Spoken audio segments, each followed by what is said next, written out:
Ante las exigencias del imperialismo. The CIA and American Special Forces conspired to bring him down. His death is shrouded in mystery, his body secretly buried in an unmarked grave. But the man they hoped the world would forget is the man who would become a legend.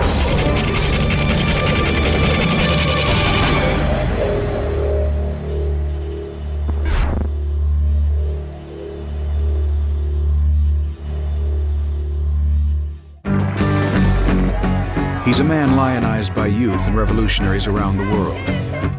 The face on millions of t-shirts. But the real Che Guevara was not a two-dimensional image, but a complex man with an unwavering goal. Che described being a guerrilla as the highest form of humankind, someone who was prepared to sacrifice himself for an ideal. In his case, it was for the cause of Marxism-Leninism, the solution to mankind's ills, and the only way to turn around the world order from one dominated by Yankee capitalism. In author John Lee Anderson's best-selling biography, Che Guevara, A Revolutionary Life, he explores the man behind the myth. First and foremost, I wanted to know what had led this well-born son of an affluent, old Argentine family, a son of the middle class, with everything going for him, to leave that comfortable existence and become the most implacable, well-known revolutionary of his day. May 14, 1928, Che Guevara is born Ernesto Guevara de la Serna in the city of Rosario, Argentina. Ernesto Guevara Lynch was Che's father. Celia was from an illustrious Spanish family. They were considered to be of the upper class. Carlos Figueroa is a childhood friend of Ernesto's. Ernesto didn't discriminate. He would hang out with all the kids, whether they were children of privilege or the children of servants. The eldest of 4 children, Ernesto is afflicted with chronic asthma, a condition that haunts him throughout his life. The family moves to the hill town of Altagracia, hoping the drier climate will help their sick son. In Altagracia, Ernesto meets Kalika Ferrer. The boys and girls would gather around to dance, but Ernesto was a really bad dancer. He had a bad ear. We'd be playing one style of music and he'd be dancing to another.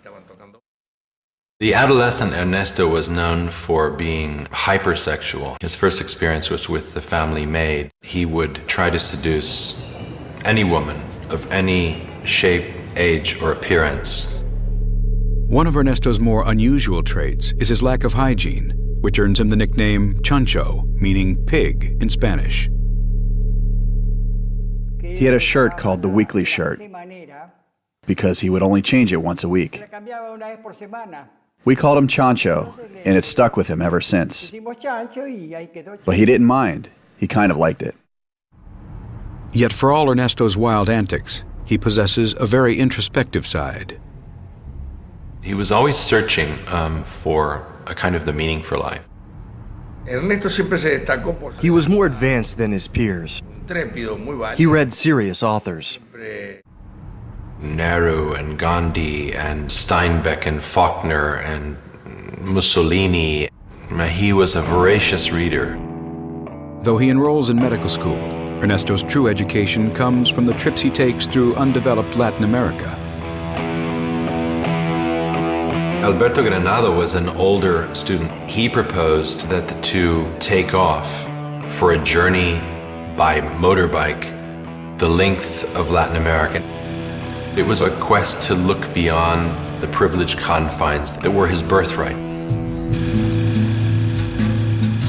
Putting his medical degree on hold, Ernesto and Alberto head out on an old Norton motorbike nicknamed La Ponderosa II on January 4th, 1952. All we could see was the dust on the road ahead and ourselves on the bike, devouring kilometers in our flight northward. They traveled down to Patagonia and across to Chile, where La Poderosa finally gave out. Ditching the bike, they travel on foot and hitch rides on the back of trucks, heading for the interior of Chile. They traveled up to see the world's greatest open-pit copper mine, Chuquicamata, which loomed large in the imaginations of Latin Americans in the time because it was US-owned and run. It was this notion of the kind of monstrous capitalist enterprise exploiting the local workers. American companies like Anaconda and Kencock monopolized Chile's mining industry. American companies went to Latin America for two reasons: cheap raw materials and cheap wages. To a young nationalist and a young idealist of the early 1950s, it would be very hard to look upon US policies as practiced in Latin America kindly. He saw something that he hadn't seen before. He saw the face of poverty. In America, Ernesto, being who he was terribly bothered by what he had seen. le chocó terriblemente. From Chile, Ernesto and Alberto head to Peru and then continue on to Venezuela. After 7 months on the road, Alberto decides to stay in Venezuela, while Ernesto returns home to Buenos Aires to complete his last year at medical school with a new social conscience. All this wandering around, or America with a capital A, has changed me more than I thought. When he finished medical school, he said, "See, you thought I couldn't do it, but I graduated. So pack your bags, because we're going to be leaving soon." Ernesto and Calica head for Bolivia. Along the way, they meet other young travelers. They were students. They had invited us to see Guatemala. Ernesto is intrigued by the students' political fervor and the situation in Guatemala, where President Jacobo Arbenz is attempting to bring about a social revolution through land reform. Arbenz was intent on nationalizing the unused land of the major U.S. banana and fruit companies, particularly United Fruit. Of course, United Fruit was a company that had very close ties to the Eisenhower administration. The Secretary of State, John Foster Dulles, had been on the board of United Fruit.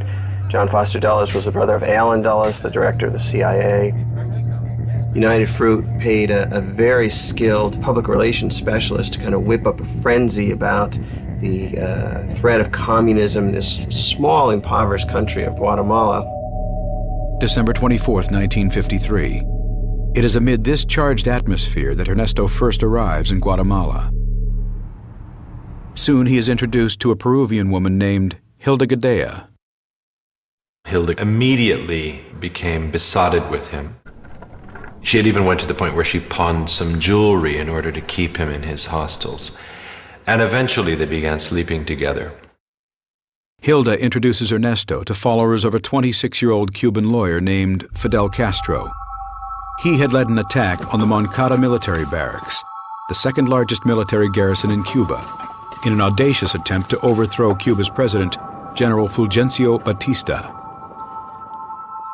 Many of the people that attacked the barracks, a lot of whom were students, former students, workers, organizers, a lot of them were killed, tortured, killed. The ones that survived, including Fidel Castro and his brother, were sentenced to prison. Castro was serving a 15-year sentence, but Ernesto is deeply impressed with his men. Unlike his Cuban friends, Ernesto is not committed to any cause or ideology, but the ouster of Guatemala's President Arbenz changes his view. The first CIA-sponsored coup in Latin America took place in Guatemala in 1954. And essentially the army got scared and told Arbenz that he had to resign, and he did. Castillo Armas is placed in power on June 27, 1954. He's seen by many as an American puppet.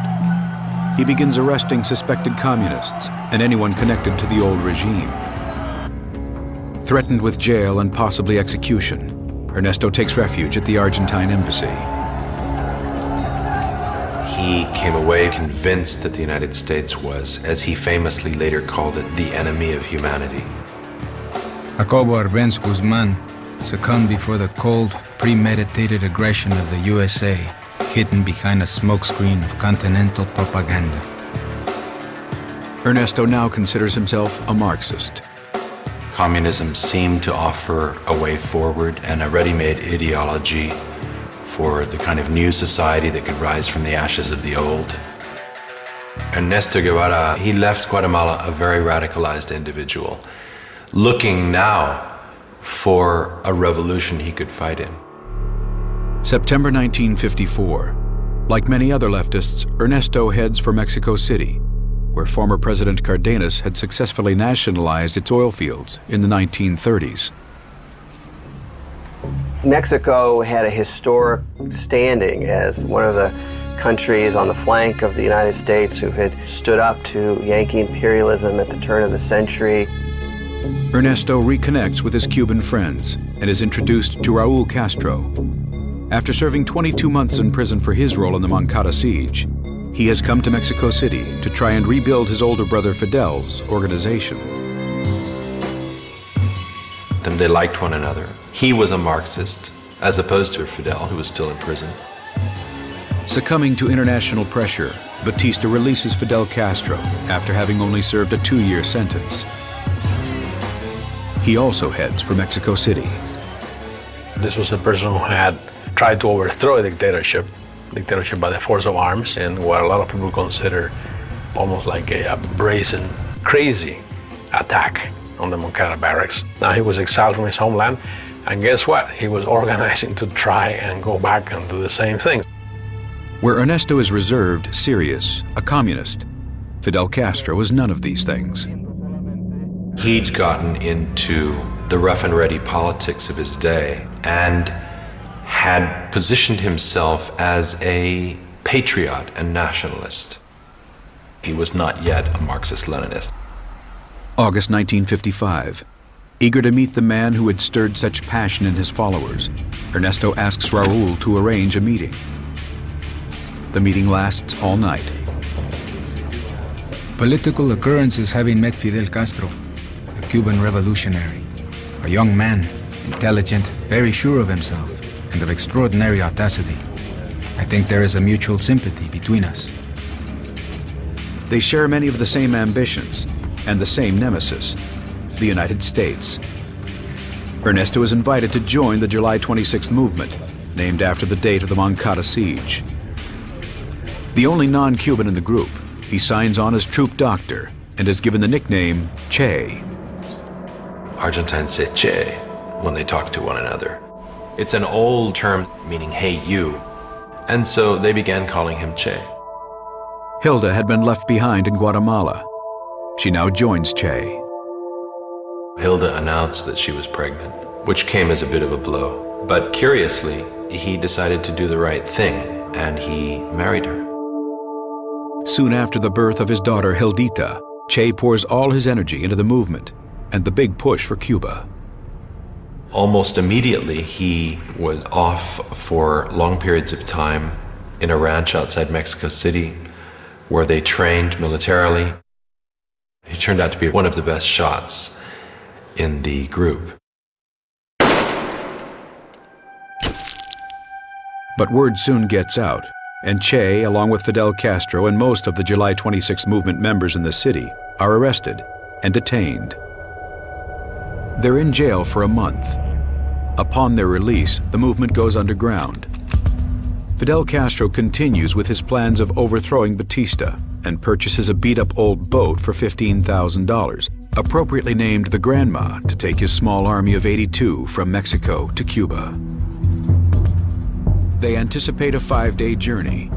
Che writes a letter to his mother informing her of his actions. Hilda is to mail it if he should die in battle. In essence, saying his last goodbyes to Hilda and his young daughter, that if he survived, he would see them again. But you know, the revolution called. 2 a.m. on the morning of November 25th, 1955. 82 men board the Grandma. With our lights extinguished, we left the port of Tuxpan amid an infernal mess of men and all sorts of material. Fidel's words began to take on reality. In 1956, we shall be free or we shall be martyrs. His cause was revolution in Latin America. The next objective was Cuba, to liberate Cuba. And he had ceased to call himself Ernesto Guevara. He had become Che.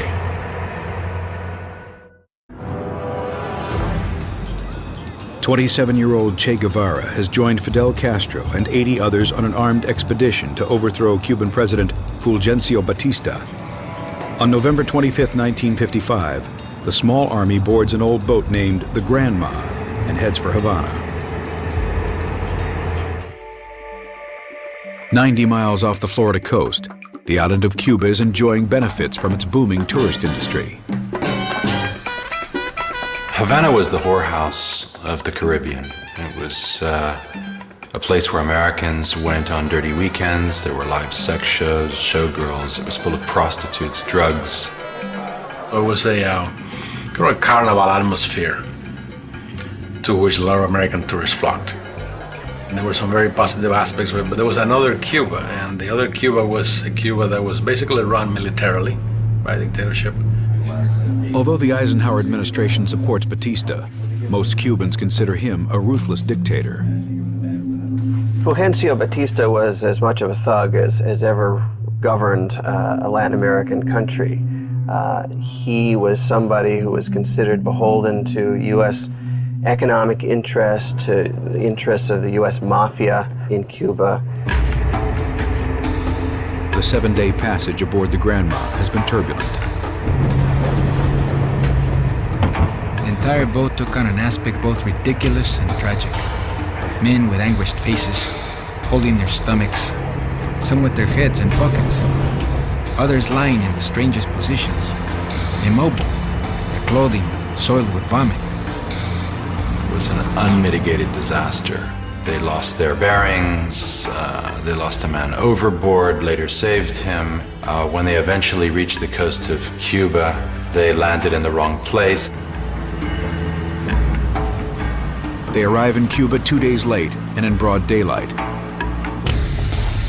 As the old boat approaches Las Coloradas Beach, they hit a sandbar. Foundered and had to stumble ashore into a marsh. Before the troops have a chance to regroup, Batista's Air Force attacks and sends Che and the rest of Fidel Castro's men fleeing.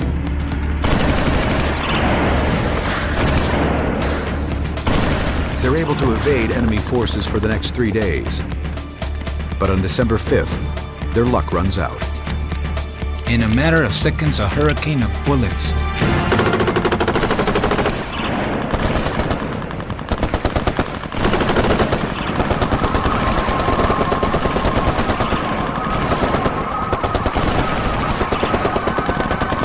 This only added to the Dantesque and grotesque scenes around us. A stout guerrillero trying to hide behind a single stalk of sugarcane. And another, without really knowing why, crying out for silence in the midst of a tremendous uproar. More than 2/3 were massacred immediately. Che was wounded in the neck. He had to make a split-second choice between taking with him his rifle and ammunition or the first aid kit. He left the first aid kit and took the ammunition. When Che finally reunites with Fidel Castro and the others, he's shocked to see how small the group is. Only 17 of the original 82 men on board the Grandma, amongst them Che and the Castro brothers, Fidel and Raul, were amongst the survivors. The invasion was such a disaster that news reports initially sent out the news that Fidel and Che had died. Fidel Castro, Che, and the others regroup and move towards the Sierra Maestra mountain range. The Sierra Maestra was the mountain range nearest the coast where they landed and where Fidel planned to base his guerrilla movement. The Sierra Maestra is home to renegades, smugglers, and a hardy peasant population. Neither were I or the other farmers in the area aware that there was a revolutionary movement taking place. It took us by surprise. I knew nothing about politics. 16-year-old Dario Ramirez, nicknamed Benigno, works on his father's farm in the Sierra Maestra. They arrived at my home to ask for food, and we gave them some.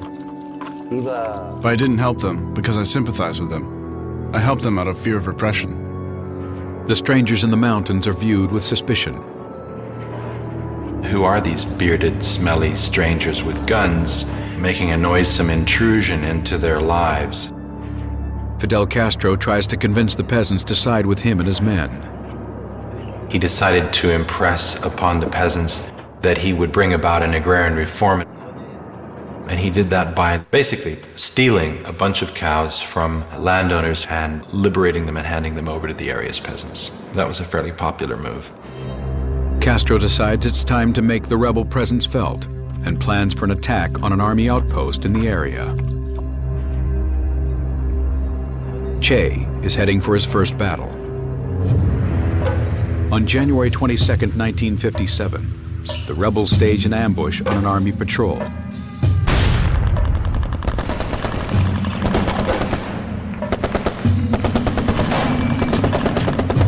As the first shots ring out, Che is face to face with the enemy.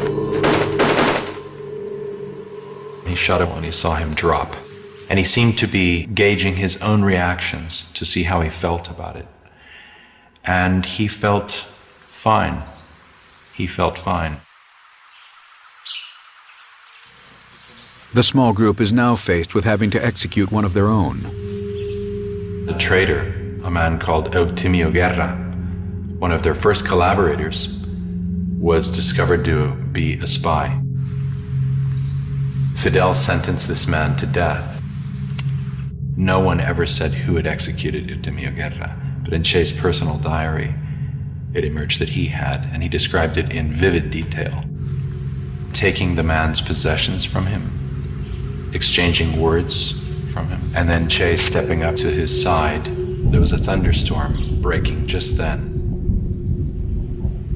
and placing a revolver at his temple and blowing his brains out with a .25 caliber revolver. Che inspected the entry and exit wound, very much the doctor writing down that he had slept fine with what he had done. From that moment on, Che changed. War is harsh, and at a time when the enemy was intensifying its aggressiveness, one could not tolerate even the suspicion of treason. I don't know the final tally of execution victims of Che Guevara, but it was certainly dozens.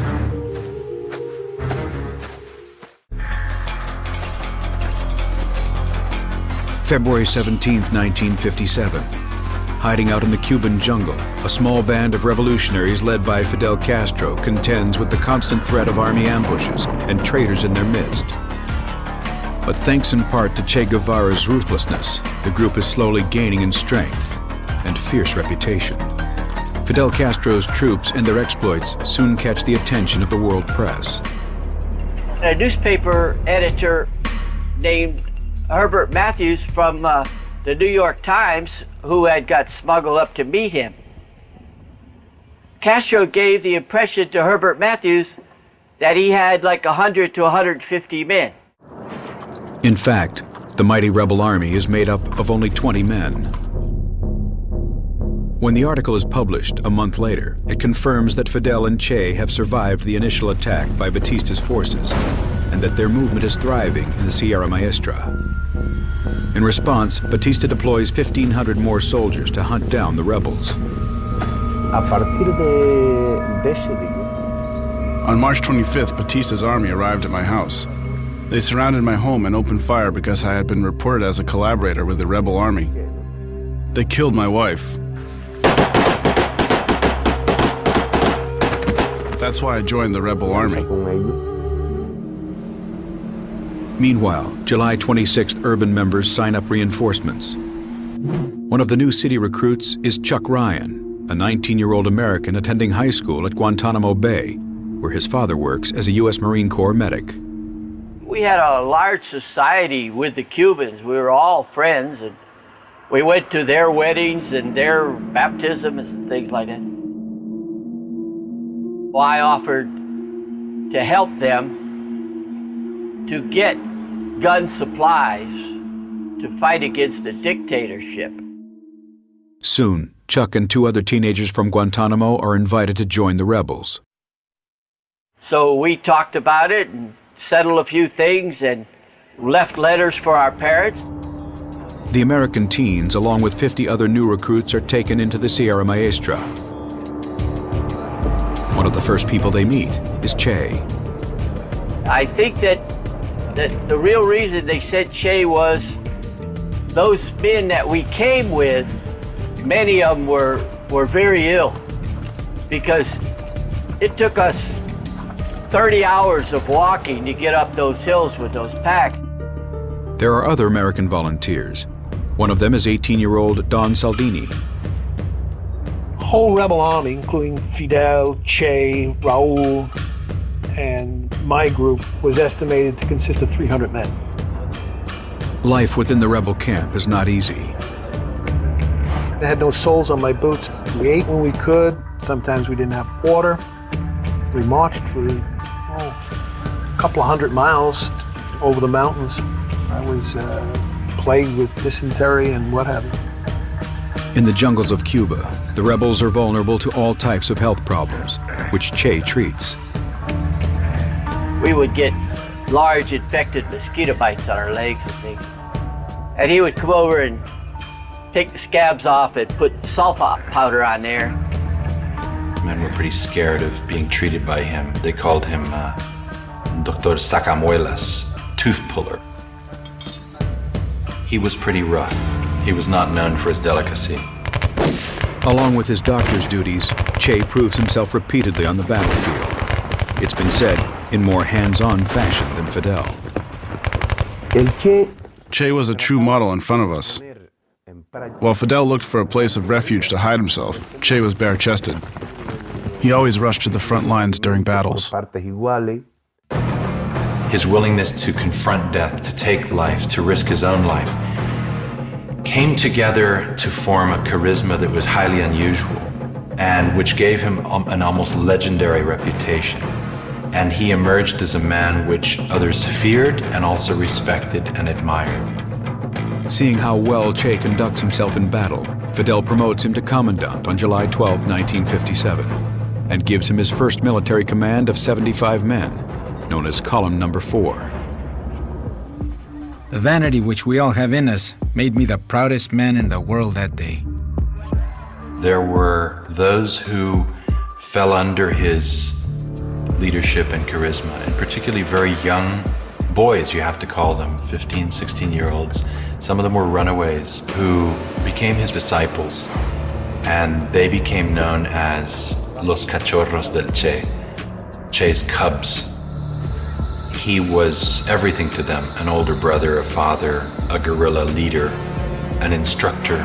Very much the ideologue. He gave them literacy lessons. He wanted them to read and write. Others do their best not to attract his attention. He could punish someone for 3 to 6 days without food for something minor. This character and furious discipline of his makes me believe it was fear that we had of him. We feared that he would impose upon us a punishment. By October, Che has a new base in La Mesa. With this freedom, Che starts to organize the area, starting an armory, bakery, butcher shop, and even a newspaper called El Cubano Libre. By February 1958, they are broadcasting messages on their own radio station, Radio Rebelde. Not all the guerrillas know they are fighting a communist revolution. If Fidel had told us that it was a communist movement, all of the recruits would have abandoned him, for sure. There was a lot of concern about Castro's power and rhetoric and who he was. He was a bit of a mystery at that time. The CIA and the U.S. military continued to give Batista weapons. The Sierra Maestra swarms with Batista's troops, yet the rebels maintain the upper hand, having gained enormous support from the local population. Batista's army was on the ropes, and it was to Che that Fidel looked to take the war to the north. After 18 months in the Sierras, it's time to expand the war to the other parts of Cuba. Che Guevara and his column marched 370 miles to Las Villas province, strategically positioned near Santa Clara, Cuba's fourth largest city, just 4 hours from Havana. In late 1958 that he met Aleda March. She was a supporter of the July 26 movement. Aleda had smuggled weapons and messages from the cities to Che's camp. But on one such mission, her cover is blown. She ended up staying in the mountains and joining Che. And in the course of the coming weeks, as they left the Escambray to do battle against Batista's army in the towns around Santa Clara, they became lovers. Meanwhile, the guerrilla war intensifies.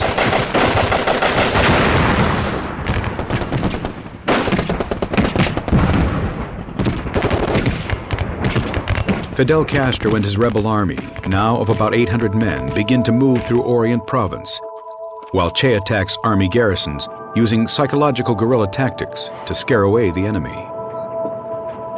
Monday, at 1 in the morning, one rebel went and took one shot into the garrison and got, of course, this massive firepower response.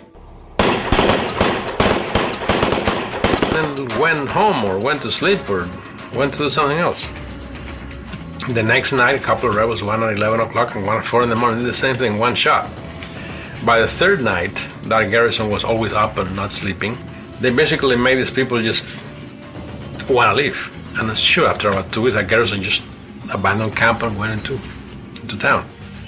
You're in a situation where you're thinking you're fighting a superior enemy. That morale-wise, that cannot be very good. I think that definitely affected the Batista army.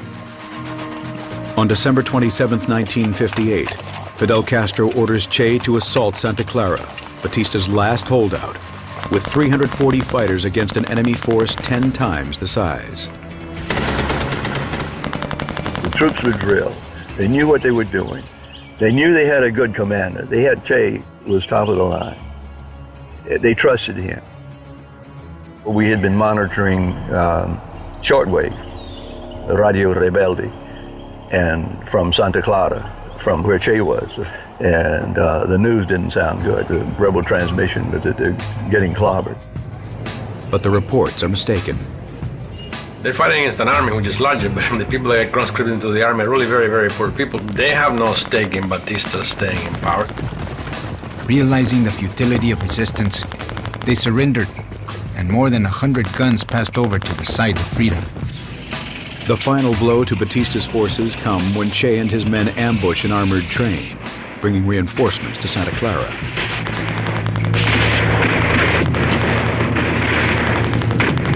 On December 31st, 1958, Batista fled Havana with his entourage and several millions of dollars in cash.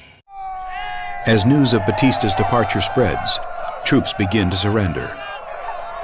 Fidel ordered Che to march on Havana from Santa Clara, while he himself made a more leisurely victory parade the length of the island.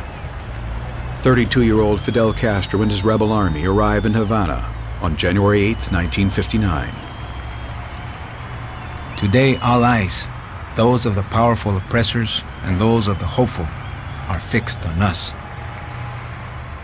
Che's dream is for a united socialist Latin America, a new world order that will not sit well with the United States.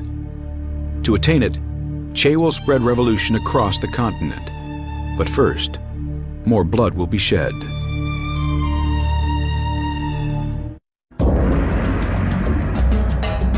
January 2nd, 1959, Havana, Cuba. After a 2-year hit-and-run war against the forces of Cuban President Fulgencio Batista, a guerrilla force led by Fidel Castro and Che Guevara has now gained control over Cuba. In Havana, it will be Che's job to keep the new revolutionary government in power by targeting and purging any opposition. As Cuban President Fulgencio Batista flees in defeat, Fidel Castro and his rebel army make a triumphant entry into Havana. We were received as liberators, celebrated. I mean, people ran out with bottles of rum. People went wild. It was a marvelous experience. I think for the first time in my life, we were able to see the people of Cuba united, with one vision, one love, and that was the most beautiful thing you can see in Cuban history. After 2 years of living in the mountains, the rebels find the temptations of Havana hard to resist. Che had to issue stricter orders on the behavior of his young men who, arriving in Havana for the first time, finding all of these beautiful young women, in essence throwing themselves at them. It was, as Aleda described it to me, something of an orgy taking place, particularly in the bushes below the great statue of Christ. Che's wife Hilda had not seen him since the guerrilla campaign began 2 years earlier. She flies to Havana with their daughter, unaware that there is another woman in his life. And immediately he told her that he was no longer in love with her and he wanted a divorce. Che was married to Aleda just a couple of months later in a small ceremony with Raul Castro acting as one of his witnesses. As Che puts his personal life in order, Fidel Castro begins to implement the first major changes in Cuba. Well, in the beginning, most of the population was expecting a change. Castro, always he was in the mountains, he promised free election in 18 months. There is not communism or Marxism in our ideas. We will not seize any land from anybody. Yet on February 16th, just 2 months after the rebels' victory, Fidel Castro was sworn in as prime minister, and the elections never take place. Then certain segments of the professional class and the elite and the middle class began to view Fidel Castro and his regime with suspicion. There was a debate that started almost from the day Castro took power about whether he was a communist or not. And part of this debate focused on Che Guevara, who obviously did get on the radar screen pretty quickly of the CIA. Fearing that an alliance with the known communists could jeopardize his position, Fidel Castro keeps Che at a distance. He ordered Che to take over the La Cabaña fortress, which is an old colonial garrison overlooking Havana Harbor and the city. That was where the war criminals were tried. Che orders executions of those found guilty. In essence, carrying on with what he had been doing in the war. Summary trials for torturers, for men accused of war crimes, and carrying out their firing squad executions in La Cabaña. The American guerrilla Neil McCauley had spent several months with the rebels and helped train the soldiers. He is approached by the commander of the firing squad on its first round of executions. I said, look, this is a matter for Cubans. You guys do it. And he said, no, but look, they make a mess of it. We need somebody who's at least going to hit the mark. I was prevailed upon. I didn't mind. I'm glad to shoot these guys. And so I walked out there. I took command of the firing squad. I directed them against him. And this time, killed him. And then the next guy who came up, I took that one too.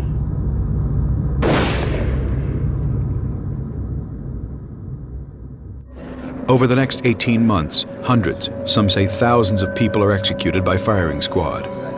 The killings help cement Che's terrifying reputation. Both of them, they are killers, they are murderers. Castro has killed thousands of people, and Che Guevara has killed thousands of people too. So Che was the devil.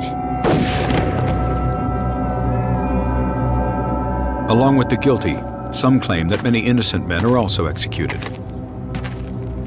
That's the reason why a lot of people hate him so much, because he caused so many families to grieve. Were innocents killed?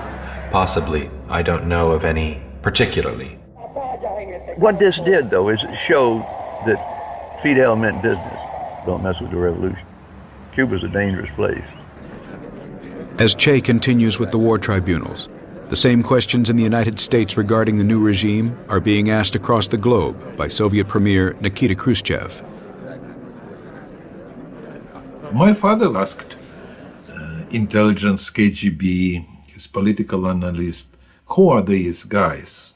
They was answered, that one Central American dictator replaced another Central American dictator. For sure, they're pro-United States, and maybe they're agent of CIA. It was no idea that they can be socialism. Realizing he has to appease U.S. concerns, Fidel Castro travels to Washington on April 15, 1959. Military dictator. That is why we are not agree with communism. He met with Vice President Nixon, claimed famously to the American press that he was not a Marxist, denied it, and said he was a democratic humanist. Fidel, at least in those initial months, kept everyone guessing. But behind the scenes, Fidel Castro had already aligned with Cuba's Communist Party. It'll always be an open question whether Fidel became a Marxist himself because of pragmatic opportunity or evolved over time. There is no doubt Fidel Castro is influenced by Che's ideological convictions. Che was vital in being a sounding board and an advisor to Fidel during the key years in the Sierra when he built up his role as the revolutionary strongman and also in turning him leftward. Fidel Castro shares Che's ideology and determination in changing the course of Cuba. Secretly, he had Che and some of his more radical colleagues meeting and privately drafting the outlines of the future communist state of Cuba. The government begins to prepare for Cuba's agrarian reform law, which calls for the seizure of private property. But before the plan is implemented, Che is sent overseas. So to American spies watching Cuba, and even a lot of Cubans, they thought that, Fidel has marginalized Che. He's gotten that radical out of the way. June 12, 1959. Che leaves Cuba to visit Asia, Africa, and Europe, and makes his first contacts with the Soviet Union. He offers them a deal the U.S. had rejected to buy several million tons of Cuban sugar. It was the rule of the Cold War, even that you don't think that these people will be your allies or your friends. But if they're trying to do something negative to your enemy, you have to help them. The Soviets agree to buy what the Americans won't. They need weapons, so Soviet Union started to sell their old Soviet tanks and some fighters, airplanes. The Soviets also supply them with oil, which U.S.-owned refineries in Cuba refused to process. Che had a public face and a clandestine existence, which was understood and encouraged by Fidel. And rewarded by him. Che is given an important new role in the Cuban government as head of the Industrialization Department and is appointed president of Cuba's National Bank. He showed his disdain for the mercantile world and money by merely signing the Cuban bank bills. Che. To me, it was an insult to the Cuban people when he signed the first currency, and he signed Che Guevara. That was an insult. The capitalist structure of Cuba is coming to an end. Castro, he decreased the standard of living, so instead of making richer everybody, he made poor everybody. Fidel Castro signs an agrarian reform bill, and on May 7, 1959, the first seizures of large agricultural landholdings are made. The people, they start to see the reality, what's coming on. And pretty soon, the Cubans, they start the exodus to Miami. As thousands flee Cuba, Che takes on an even more radical plan. A favorite argument of Che's was that in order for Cuba to become truly politically sovereign, it had to become economically independent of the United States. And the only way to do that was to sever all economic links with the United States. The United States has billions of dollars invested in Cuba. Everything was owned by the United States. The electricity company, the ports, the mines, the twice daily airline shuttle to Miami. the television stations. With America's refusal to refine Cuba's oil, Fidel Castro responds by nationalizing all foreign oil companies. In retaliation, the U.S. breaks all diplomatic relations. Less than 10 months later, all U.S.-owned companies are seized. Washington fights back and announces a trade embargo on all exports to Cuba. As tensions rise with the U.S., in Cuba, any opposition to the regime is viewed as counter-revolutionary and a crime. Even the practice of religion is frowned upon. Several dozen Catholic priests are expelled from the island. Over a Bible, they promise to fight until we had Cuba free or until death. And mainly the founders of that organization, my organization, they die in front of the firing squad. The killings were terrible, everywhere. I didn't want to live under a regime like that, and my wife didn't want to. As thousands flee Cuba, the stage for confrontation with the United States is set. Fidel Castro's revolutionary government can no longer be tolerated. Frankly, he's uncontrollable. And that was the key. We cannot control him. You see the clear CIA memoranda saying Fidel Castro has to be eliminated and the Cuban Revolution has to be rolled back, and we need to go forward with a plan to overthrow the Castro government. As Che Guevara's vision for a socialist Cuba becomes a reality, President Eisenhower meets behind closed doors. The time for action has come. A secret war is about to begin.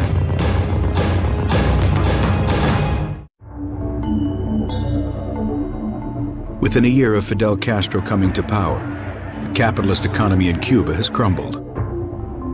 Che Guevara is directly involved in seizing land. Foreign interests are nationalized. Thousands of Cubans are leaving. Relations with the U.S. sour, and Cuba sets its sights on the Soviet Union.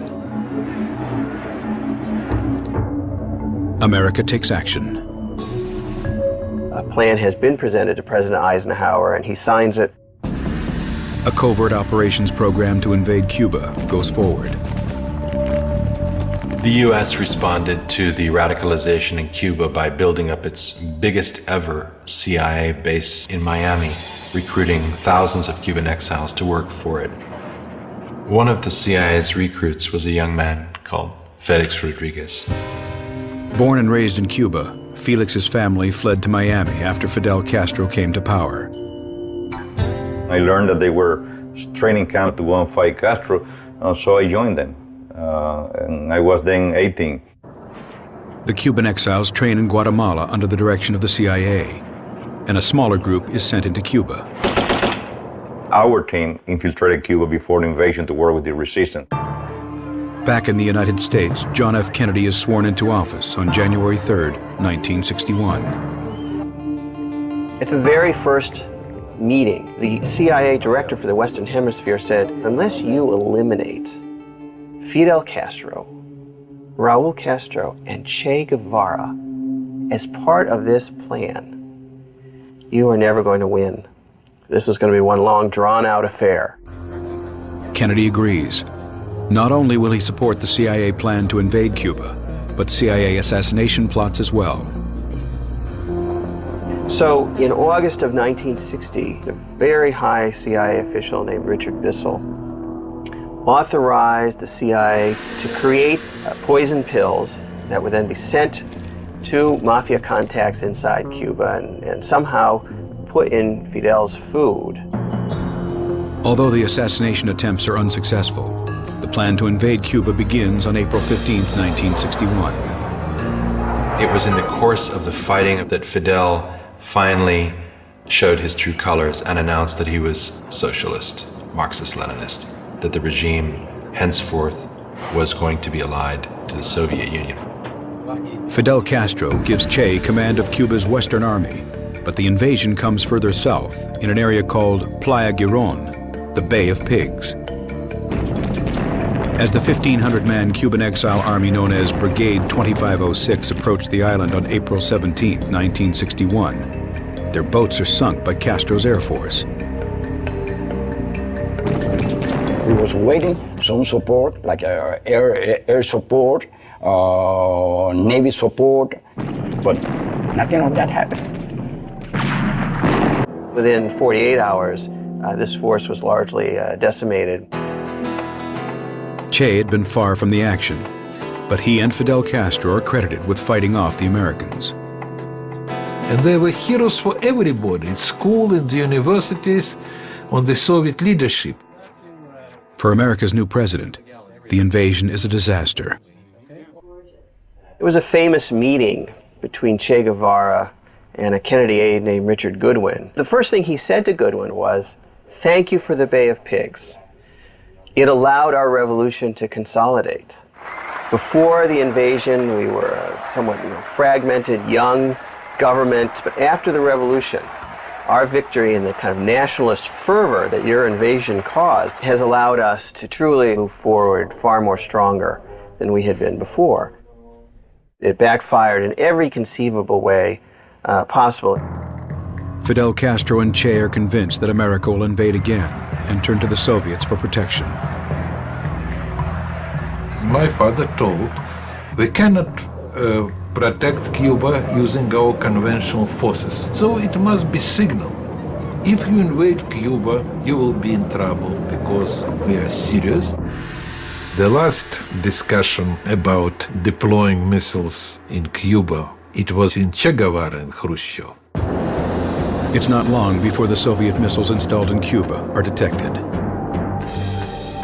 It's a very, very dangerous time. Fidel Castro and Che pushed the Soviets to launch the missiles in the event of an American ground invasion.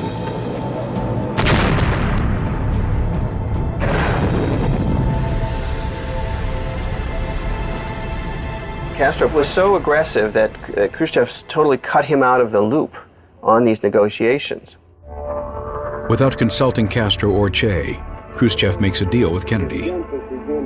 American would never invade Cuba. We will take our missiles out. To Fidel Castro and Che, it is an act of absolute betrayal. I mean, it was Che who was the first Cuban official, face-to-face with a Soviet official, to kind of basically read the Soviets the riot act. Disillusioned with the Soviets, Che realizes he has to establish other strong left-wing partnerships. He finds what he's looking for in China. You have the extreme revolutionaries, Maoist, and Che Guevara, he belonged to this extreme. Che is impressed by Mao Zedong's plans to take China from an agrarian society to a modern communist one. Che wants to do the same for Cuba. He has an ideal vision of the new socialist man, one who contributes for the greater good, not personal profit. Now, in our Cuba, work is acquiring a new meaning and is done with a new joy. The idea was to create a new man who was willing to sacrifice himself on behalf of others, to build a socialist paradise through hard work and dedication. He very often even slept in his office. And even famous visitors remark finding him there, sometimes asleep on the floor. He instituted a volunteer labor program whereby on his only free day he would go off to cut cane himself. He urges his colleagues to do the same. He became renowned in Havana as a bit of a party pooper. His wife Aleida and their 4 kids are also subjected to his rigid ideology. He was austere and severe at home. He refused to let his wife Aleida have the benefits of his ministry car. She had to take the bus. If she was given a gift by a foreign dignitary, she had to return them. Che also has other more adventurous campaigns in mind. Che wanted to focus much more on international revolution. So he began to revive his hopes of extending the socialist revolution to other parts of Latin America as a way to create breathing space, open up a new lung for Cuba in the hemisphere. He began to be seen increasingly by the Soviets as a kind of dangerous radical who was pro-Chinese. They were critical of him with Fidel. Che realizes the situation in Cuba is getting complicated and starts making plans to leave. Che understood that Fidel was entirely now dependent on the Soviet Union economically, and it was up to him to sally forth and revolutionize the socialist world. To succeed, he will have to confront the Soviets, risk his relationship with Fidel Castro, and put himself on the front lines.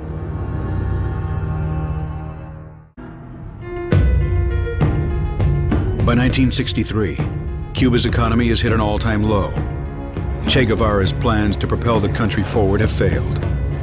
His solution is to end Cuba's reliance on the Soviets and spread the revolution around the world. Che became increasingly disenchanted with the way things were shaping up to be in Cuba as a Soviet satellite. August 1964. The Lyndon Johnson administration's attention is diverted from Cuba to Vietnam and the increasing turmoil in Africa.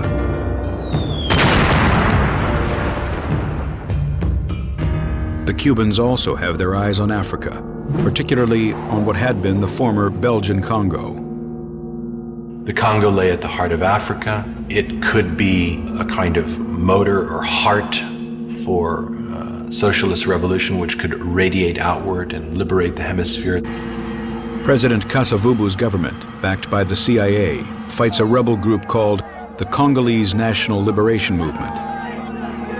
The CIA creates an army of about, on average, 1,000 mercenaries, half from South Africa and Rhodesia, the other half from Europe. And the Cubans felt that they should go and support the forces who were fighting the United States-backed groups. The impression Che Guevara got was of a revolt that was still very strong and with very committed leaders. With the Congo in mind as a place ripe for revolution, Che heads to New York and the country he has for so long despised. He came to the United States in December of 1964 and addressed the United Nations.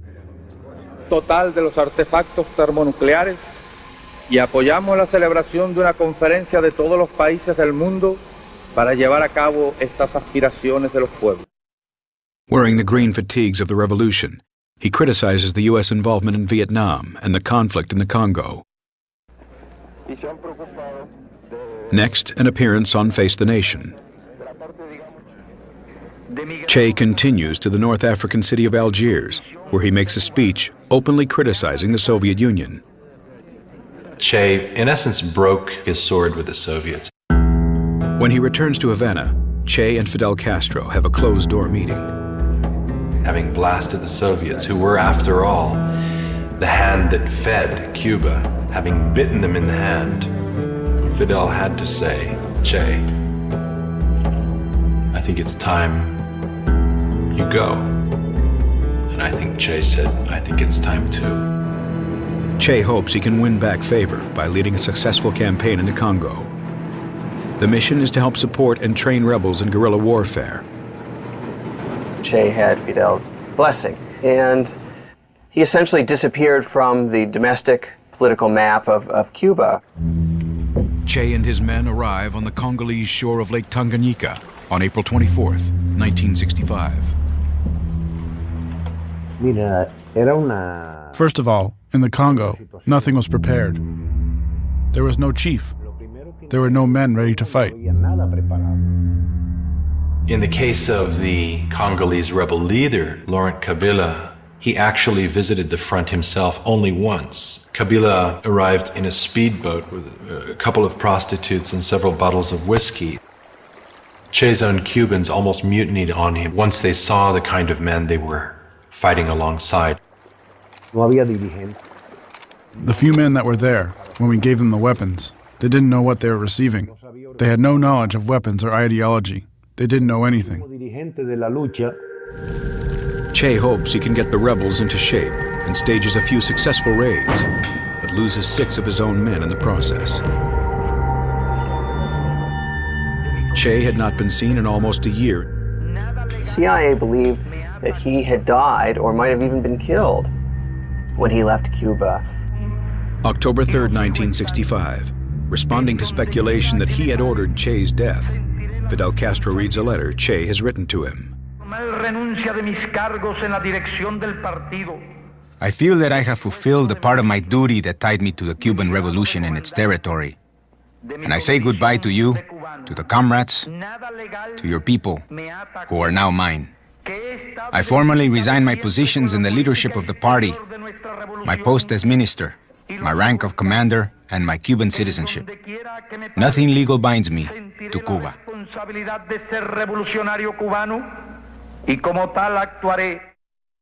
Che had not expected the letter to be read publicly. Y resulta que ya no lo era. The day that Fidel read that letter is when we found out about it. It was a very difficult moment. He was neither the Cuban nor African leader. Che himself was going through a very dark period. While there, he received the news that his mother had died. He was very close to his mother, and that was really hard on him. He had turned into a withdrawn man. He didn't talk. He was always alone, sitting on a tree trunk. He was in a bad mood and he spoke very little with us. By mid-October, government forces and mercenaries advance. His camp was nearly overrun. Rebel resistance collapsed. And at the same time, what you have is the decision of the government of Tanzania that they're no longer going to support this war. Fidel urges Che to abandon the mission and bring his fighters home. Their retreat from the Congo was ignominious. That's how he himself described it. They just barely escaped with their lives. Admitting defeat, Che holds up at the embassy in Tanzania and then moves to a safe house in Prague. Fidel sent couriers to him, urging him to reconsider and return. Che refused. He refused to go back to Cuba after having given his word that he would go off and, if necessary, die to lead other revolutions elsewhere. After some time, Fidel told Che that he had brokered a deal with the head of the Bolivian Communist Party for him to go to Bolivia. He jumps at the chance. In Bolivia, Che's plan is to train a guerrilla force to start a liberation war that would spread all across the hemisphere. What he hoped to do was to spark off enough guerrilla insurgencies around the world that would attract American firepower, distract it from Vietnam, and ultimately sap it of its strength, and to overturn the world order once and for all. He was trying to start World War III. A war that will wipe out capitalism and install communism in its place. If he was successful, he'd be able to change the world. I don't think Che ever really contemplated failure. After the failed mission in the Congo and his farewell letter to Fidel Castro read publicly, Che Guevara refuses to return to Cuba without a success. His plans to expand the revolution bring him to Bolivia. November 1966. Che arrives in La Paz in a convincing disguise. Che had all of his hair plucked out one by one, and an identity was created for him as a traveling salesman, a man in his mid-50s. He makes his way to a base in Nancuazú, where he meets Loyola Guzman and other members of the Bolivian Communist Party. Era militante de la Juventud Comunista de Bolivia. The encounter with him was a surprise because of rumors that he was held prisoner in Cuba, that Fidel was going to kill him, that he was leading guerrillas in other countries. Che explains the mission to the group. He explained the objective, which was an armed struggle in many Latin American countries, to make one, two, many Vietnams. But soon, Che changes the plans. Instead of using Bolivia as a base to start revolutions in other countries, Bolivia will be used as the starting point for the revolution, which he himself will lead. The party secretary general at that time, Mr. Monge, went into the camp and spoke with Che Guevara. And he told him that the only chance they could have was if the Bolivian Communist Party, Moscow line, would take the lead of this movement. Che refuses to give up his position of leadership. party has taken up arms against us, and I do not know where this will lead, but it will not stop us. But the loss of support from Monge's group leaves Che with only 24 soldiers. They include some of his old Cuban comrades. By the time they arrive in Bolivia, Che's disguise is well grown out. When we arrived, there was none of what Fidel had promised was there. There was no food, ammo, medicine, or anything. To make matters even worse, the peasant support the movement had so relied on in Cuba is nowhere to be found in Bolivia. We had a land reform in 1952, so every peasant was the owner of his own piece of land. We had a democratic government and we had free press. The Chaco region of Bolivia, where Che has chosen to begin his campaign, is also unwelcoming. There was no vegetation, no animals. There were no farmers. Yet Che continues with his plans. If he could succeed in Cuba, he could do the same in Bolivia. March 19, 1967. Che and his men are joined by a few old acquaintances. They include French Marxist Regis Debray and two longtime supporters of the revolution, artist Ciro Bustos, and a former East German spy and suspected KGB operative named Tanya. Firmly committed to the communist cause, Tanya is the only link between the guerrillas and the outside world. Tanya was the one who searched for everything before starting battle, from clothes, shoes, food, ammo, and everything. She quickly mobilized and got everything. She reached the highest levels of the Bolivian government. But on one trip to the jungles, her cover is blown. Tanya is forced to stay with the guerrillas, but for some, the conditions are too difficult. The first informations came from deserters, but that confirmed the information about foreigners in the region, armed and with the intentions of creating a guerrilla force. The army sends a patrol of 40 men into the area. And that patrol was ambushed by the guerrillas. And on the 10th of April, we had another two ambushes. Two patrols were ambushed again by the guerrillas. Che decides to split the group in two. A rebel leader named Joaquin will take the rear guard, while Che joins the vanguard. He instructs Regis Debray and Ciro Bustos to try to get a message out to Fidel Castro. In their attempt to do so, they're captured and taken prisoner by Bolivian armed forces. Sergeant Miguel Arroyo interrogates them. Bustos practically spoke voluntarily because he was very worried. We gave him food and he talked. Bustos drew images of the Cuban guerrillas without naming them. And that's when they were able to see Guevara's profile, with the beard and his pipe. Regis Debray confirms Che's identity. When he resurfaced in Bolivia in 1967, you see the CIA intelligence reports saying, well, I guess we were wrong in thinking that he might have been dead these last several years, because it appears that he's alive and well and promoting revolution in the jungles of Bolivia. The CIA sends a couple of agents to Bolivia in June 1967. One of them is Felix Rodriguez, the man who at age 18 had trained for the Bay of Pigs and had volunteered to assassinate Fidel Castro and Che. The Bolivian government was sure that he was trying to promote the guerrilla in the area. With evidence of Che trying to start a guerrilla war in his country, Bolivian President Barrientos starts a propaganda campaign against them. They would say that if we went out, we would be mugged and raped by guerrilla fighters. That's what would be rumored. With Che Guevara back on the radar, America begins to gear up to help the Bolivians. It is absolutely clear that the CIA made this #1 priority in the summer of 1967.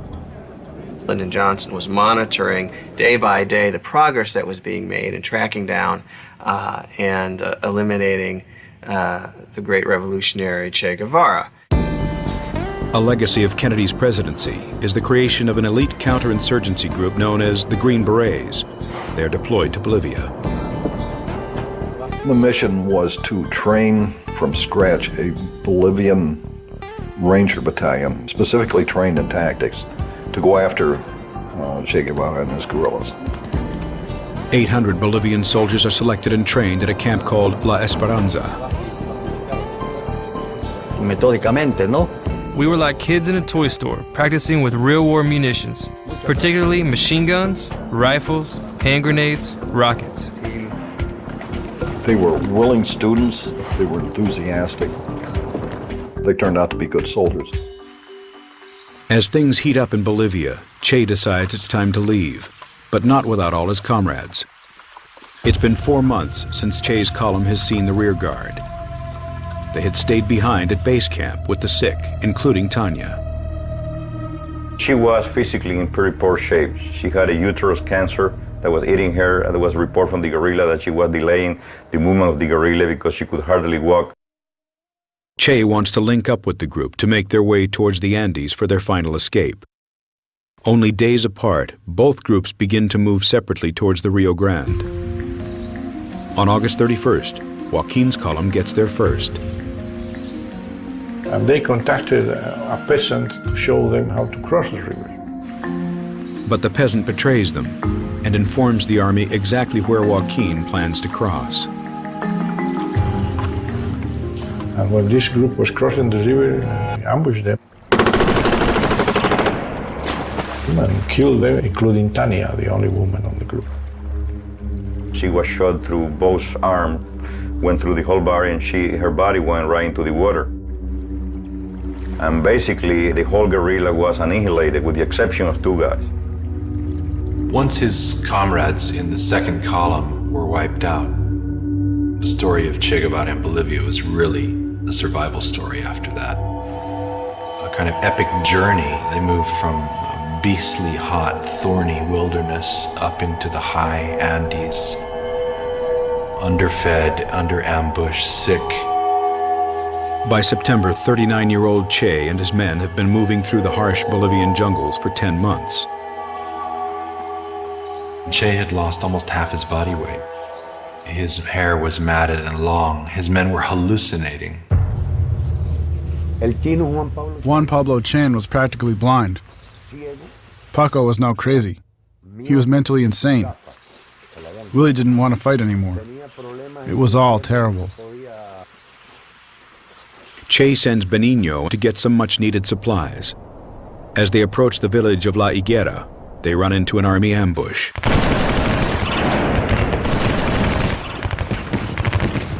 We automatically went from 22 men to 17. We lost 3. They got me. The bullet entered here and stayed here by the medulla. I was able to return to where Che was located. Wounded, sick, and exhausted, the guerrillas move slowly through a ravine near La Higuera.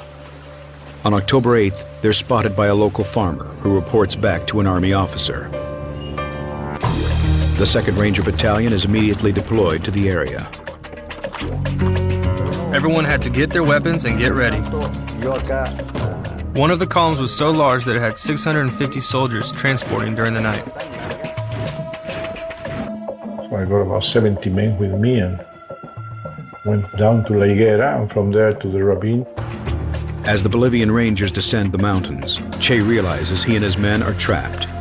They'll have to fight their way out. We received 5 from the guerrillas. 2 soldiers were killed. So we started fighting.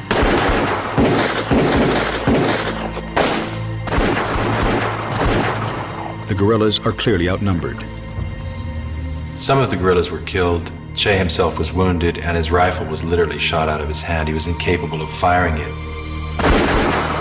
A Bolivian guerrilla named Willie comes to his aid, trying to lead him to safety. I had 2 soldiers for security about 15 meters up.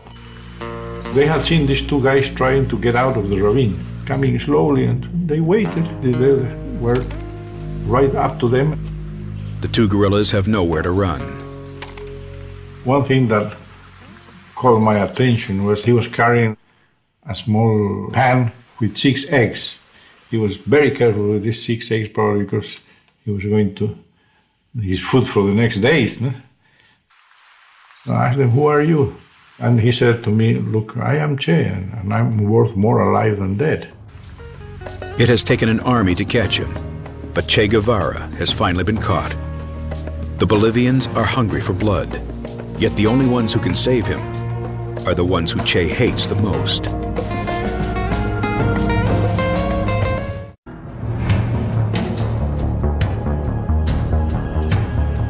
October 8, 1967. After 11 months on the run, Che Guevara's dreams of revolution have come to a bloody end in the Bolivian jungles. We knew Che had been taken prisoner. We planned an escape, to get out and report what had occurred, the truth about Bolivia. With most of his men dead, Che and Willie, a rebel soldier, are escorted out of the ravine. I gave him a soldier to lean on, and he walked all the way. It's an arduous hike. It takes several hours, and they took him to La Higuera, where he was placed in the little mud-walled schoolhouse there. They had put Che in the place where I worked, and they guarded him in a very responsible manner. Curious, local school teacher Julia Cortez asks to see the prisoner in her classroom. He was an extraordinarily handsome man. He wasn't the man depicted to us. Black, ugly, evil. His eyebrows, his nose, his mouth, all of his features were perfect. I then went to my home and brought back a small bowl of soup, which I brought to his cell. No one stopped me from doing so. He drank it with pleasure and thanked me. He said it was worth gold. Captain Gary Prado also speaks to Che. I asked him, why didn't you give up a few weeks ago? Why didn't you just disband your guerrilla? And where would I go, he said. And that was his real drama. He had no place to go. Back in Valle Grande, CIA agent Felix Rodriguez and the other Bolivian commanders received the news. That evening we celebrated. I bought a couple of bottles of scotch, and they celebrated. The next day, Felix Rodriguez and Bolivian Colonel Zenteno arrive in La Higuera. As you enter the room here, on the left side, he was tied down in the floor, and in front of him was the dead body of two Cubans. He has lost. He looks like a beggar. You feel sorry, pity the way he looked. I mean, he was a total disaster. Colonel Zenteno tries to question Che. Colonel Zenteno was the one who did the talking. I just stood there with the other officer, and he started asking questions to Che, and Che would not answer him. Until Zenteno got mad and said, well, you are a foreigner, you came to my country, the least you can do is answer me. And he would not answer him. So he left the room. Felix sends a message that Che Guevara has been captured. The message has to be routed via CIA stations in various South American nations. It will take hours for the message to arrive in Washington. Felix returns to the schoolhouse to see if Che will speak with him. Whenever I tried to touch tactical interest to us, how many people he had with him, where he had come from, he would smile to me and say, you know, I cannot answer that. A lot of time, to be honest with you, I was not even paying attention to what he was saying. My mind was running the image that I have seen him so many times next to Mao Zedong and the Soviet leaders and the uniform and the way he looked at that point in time. I mean, it was quite a striking situation, a unique situation, really. Felix takes Che outside and poses with him for a photograph. And at that point in time, I felt that, you know, his life was going to be spared. A short time later, gunshots ring out from the schoolhouse. I thought they had shot Che. So I run back, I open the door, and he looked at me, I look at him, and then I run to the next door, and then I saw Willie, who was, you know, just dying at that point in time. And then the soldier who shot him told me, the Capitan, he tried to escape, which is ridiculous. I mean, he received order to execute him. Later that morning, a message comes in from Bolivian High Command in La Paz to the highest-ranking officer on site. Colonel Zenteno was in the field, all the captains were with him, and there were only 2 lieutenants and myself. I had the rank of captain in La Higuera, so they called me. The Bolivians had a numbered code. We knew from advance that 500 was Che, 600 was dead, and 700 was to keep him alive. So I asked them to repeat it, that they confirmed there was 500, 600 from the high command. And that's where I received the order 500, 600. Colonel Centeno returns to La Higuera. Felix talks to him about reversing the order. Colonel, there are orders from your command to eliminate the prisoner. The order from my government is to try to keep him alive at all costs, and we have helicopters and mobility to move him out of here to Panama. But the Bolivians won't back down. Che is too much of a liability. They want him dead. Very early, we heard the radio news that Che had been captured and that he was dead. Felix is approached by Julia Cortez, the school teacher. Julia Cortez came to where I was and said, mi capitán, when are you going to shoot him? He said, Señora, why do you say that? She showed me the radio and said, the radio is giving the information that he already died from combat wounds. So at that point in time, I thought there was no point in waiting any longer. With no word from Washington and Bolivia's president demanding Che's death, Felix decides to proceed with the execution order. It was their decision, their war, and he attacked their country. So it was their responsibility, and I should not interfere with that and let history continue its course.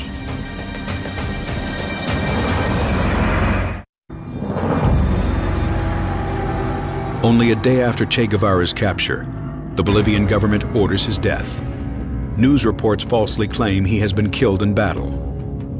Held in a cell with the dead bodies of his comrades, Che Guevara awaits his fate. 12:30 p.m. on October 9th, CIA agent Felix Rodriguez enters the schoolhouse. He was sitting in the bench. I stood in front of him and said, Commander, I'm sorry, I tried my best. He turned white like a piece of paper. But he composed himself and said, it's better this way. I should have never been captured alive. And I asked him, say, if I can send a message, do you want anything for your family? And then he changed and said, and if you can, tell my wife to remarry and try to be happy. Che stood up. He thought that Rodriguez was going to kill him then and there. Felix told me that he then embraced Che as a gesture to a kind of noble enemy, said goodbye, left the room. Rodriguez went out and asked for volunteers. Mario Turan, a young sergeant, steps forward. Came to where he was because I knew he was to be executioner and said, look, don't shoot from here up, shoot from here down because he's supposed to die from combat wound. Turan enters the cell, ready to execute the rebel leader. When he sees Turan entering the room, he knows that this is the man that's going to kill him. You know when you look into your murderer's eyes. He knows he's about to die. When Turan came in, he said, shoot, coward, you're only going to kill a man. In other words, you're not going to kill my ideas. Turan fired several bursts into Che, and the first seemed to hit his arm. Che fell on the ground and bit his hand hard to avoid crying out. And then Turan finished him off with another burst, something like 9 bullets that entered his body. The fatal bullet entered his thorax, and he asphyxiated on his own blood. Captain Gary Prado and Captain Celso Torrelio came down. We all came into the room. And then Gary Prado said, Mi Capitan, I think we have finished with the guerrilla in Latin America. He wasn't even put in the helicopter, he was just tied to it. I saw it with my very own eyes. He was tied on with a rope. Before the helicopter leaves, a priest steps forward. He gave the last benediction. He's the man who is an atheist, who doesn't believe in God, and he did receive the benediction of the Catholic Church. Che's body is flown to the local hospital in Valle Grande. People from miles around come to view the body. One of them is local portrait photographer Rene Kadima.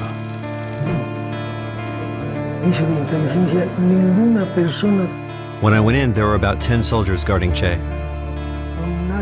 I got on top of the washer to get a good angle, kneeled a bit, and took one of the best pictures circulating the world, I'm told. That evening, Felix meets with the top brass of the Bolivian army. One of the generals is concerned people may not believe this is really the body of Che Guevara. And he said, if Fidel Castro denied that this is Che Guevara, we need really a proof of it. And he said, cut his head and put in formaldehyde. He said, you are a head of a state, you cannot present the head of a human being as a proof. So he said, Colonel, cut both hands and put in formaldehyde. So they cut both hands at this level. Che's hands are sent to Cuba as proof that he is dead.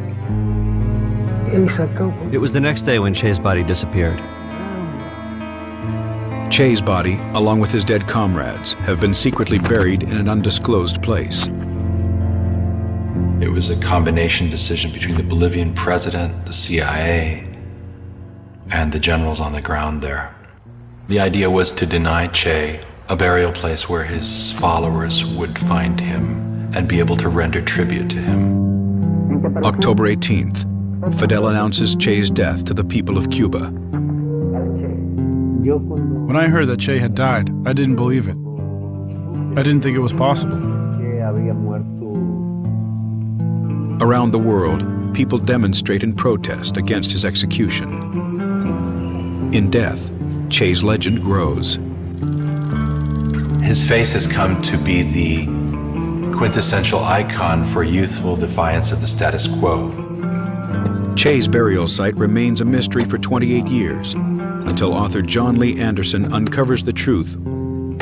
I had an interview with the retired general, Mario Vargas Salinas, and it occurred to me, almost in passing, just to ask him, so, where's Che's body? Which I knew to be a military secret. And much to my shock, he sat back down and said, well, look, I've been wanting to tell you about that. And he told me. The remains of 7 bodies are found in Valle Grande. And I'll never forget going to this pit, and they just told me under their breath, they said, John Lee, that's him. You're aware that you're looking at a crime scene that an entire state had tried to cover up. And so you feel history just wash over you, and I felt great about revealing that history.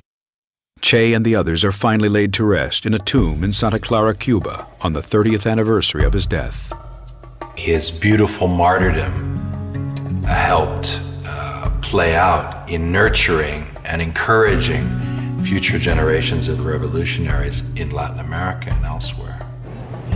Yet Che's only real success as a revolutionary had been in Cuba. The problem is that he failed, and none of the things that he wanted to change have been changed yet. Most of the people that had contact with Che Guevara and helped him in any sort of a way really paid the consequences. From the whole group in Bolivia, only 3 of us survived. 3 of us Cubans. I am in part glad that Che did not live to see all the things that are now going on in Cuba, because he would die of a heart attack, rage and disgust. Benigno now lives in exile in Paris and is considered a traitor in Cuba. Che is still remembered in Bolivia. Its socialist president, Evo Morales, is a critic of the United States. If we had a Che Guevara today, we would easily be undergoing huge transformations. His principles for life, sovereignty, for Latin America, for the people, it is these principles that we share and take with us as we go forward. Now is when we need a Che. Not so much for the armed force, but for the defense of humanity. Nobody talks about guerrilla warfare anymore today. It's all terrorism. It's not Che Guevara, it's Osama bin Laden and people like him.